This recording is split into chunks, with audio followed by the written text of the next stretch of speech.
Hello, everyone. On today's IRS tax refund update, we'll recap the latest with those ongoing tax refund delays, including the latest set of letters being released by the IRS to impacted taxpayers. We'll also recap the persistent problems relating to the mailing out of those notices and the recommendations for resolution.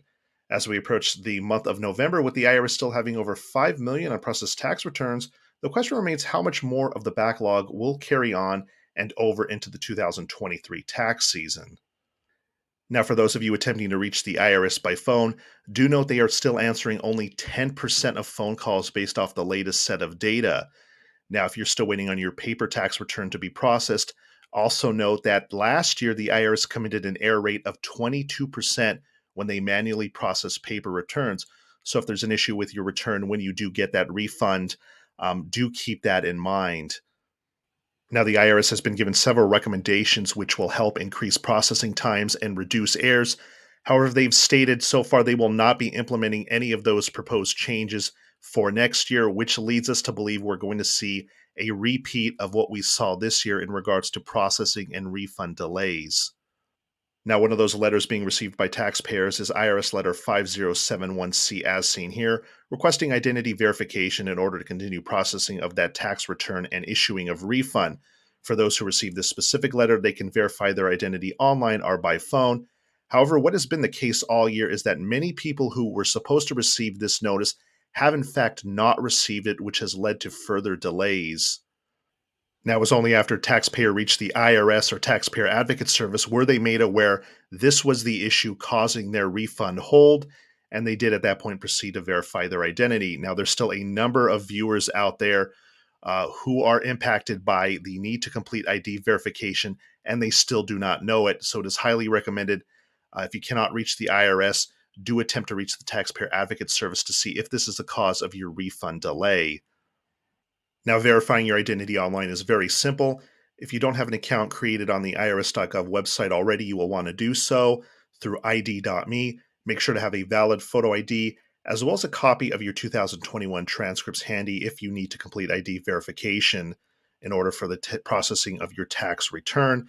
After which time, it takes about 9 weeks, the IRS has stated, to get that refund. However, our viewers have reported that happening in 3 to 4 weeks.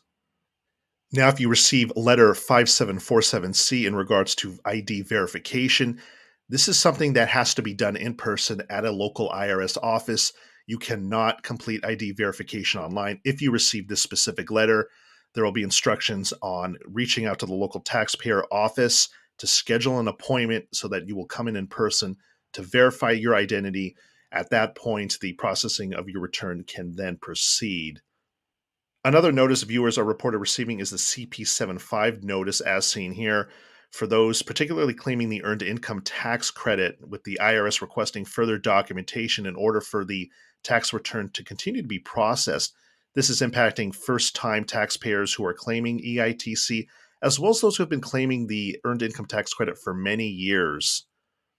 Now, the reason why we're seeing increased CP75 notices going out is that last year it was determined the IRS paid out $19 billion of improper payments in regards to EITC. So that's why we're seeing increased audits. They're more thoroughly going through those tax returns for those claiming the credit. And again, why we're seeing delays for those claiming EITC. Now, another notice taxpayers are receiving is the CP12 notice. As more and more tax returns are being processed and refunds issued, it is letting taxpayer know that the refund has been in fact adjusted due to one of a variety of reasons we've seen, including child tax credits and the recovery rebate credit. The letter will specify what was the reason behind the adjustment. However, it's impacting millions of people this year due to the amount of errors that we're seeing on returns. Also, for those waiting on paper returns and wondering where their returns are, these two pictures were taken from inside an IRS processing facility this year. The one on the left was from the Austin, Texas facility, and that is a picture of returns that needed to be processed. So if you're waiting on your paper return to be processed, it is most likely in one of these pictures if it was in fact sent to the Austin, Texas facility. Let us know in the comment section below about your ongoing tax issue and delays. Also, when and how you filed your tax returns, and if you're doing anything different next year. In the meantime, we'll keep monitoring the situation for further developments. So make sure to click on the thumbs up and subscribe button below for future updates on this channel, and thanks for watching.